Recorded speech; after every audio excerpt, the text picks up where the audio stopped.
where we normally think of codependency as someone in a relationship with a person who's an addict and has a behavior that's undesirable, the majority of us actually compromise ourselves in order to keep people close. And although it could present and look like Kylie's the one who didn't have her poop in a group, you know, in being ready to choose the relationship, I was actively choosing to continue to be in a relationship with someone who wasn't fully choosing me.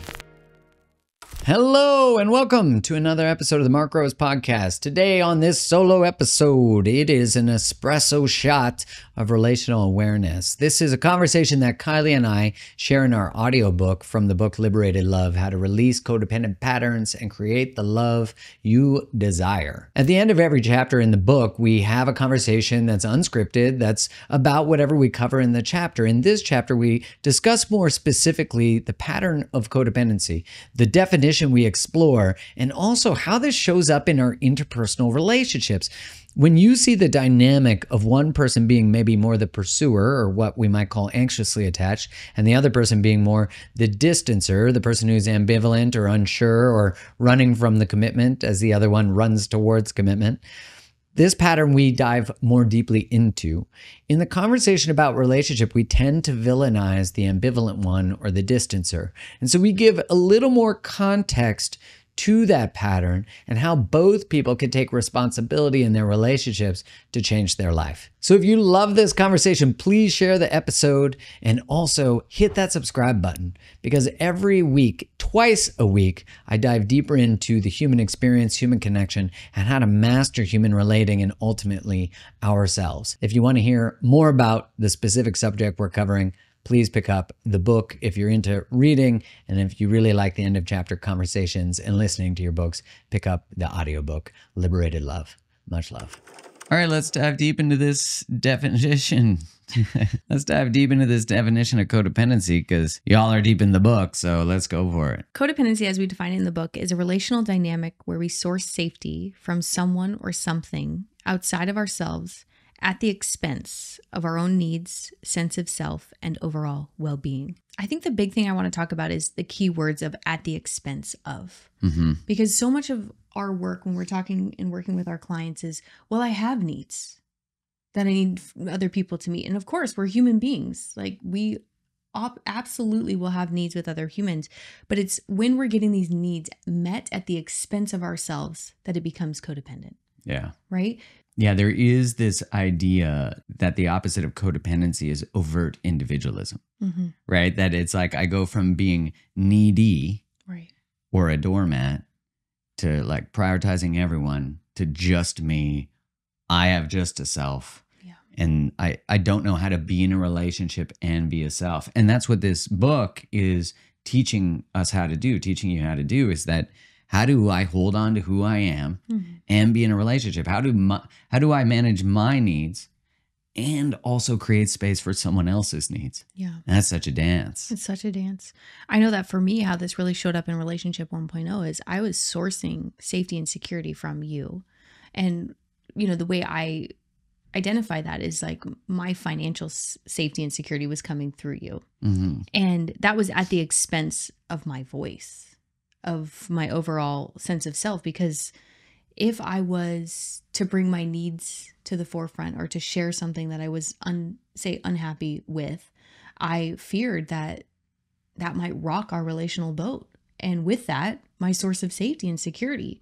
And so for me, codependency, like the way through healing, moving out of codependency, was building this internal foundation of financial security, of trusting myself with money so that I could actually reassert myself in our relational dynamic and have a voice and have needs.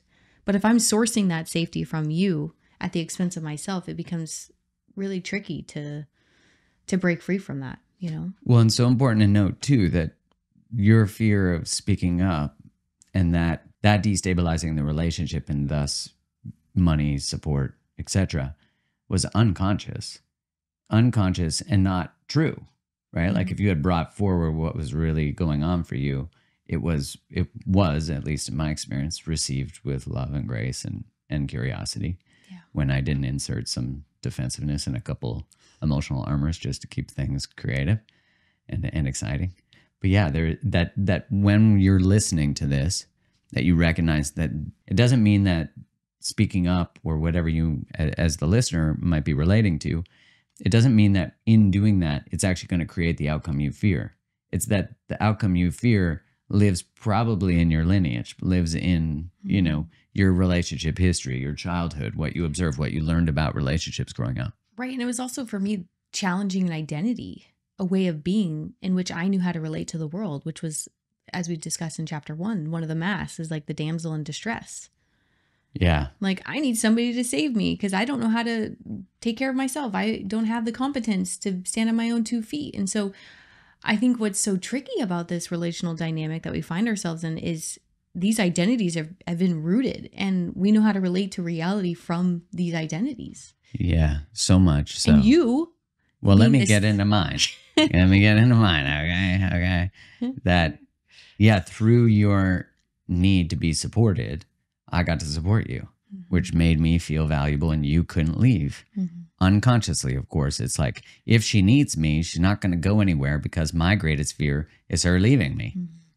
So you see these, where we normally think of codependency as someone in a relationship with a person who's an addict and has a behavior that's undesirable.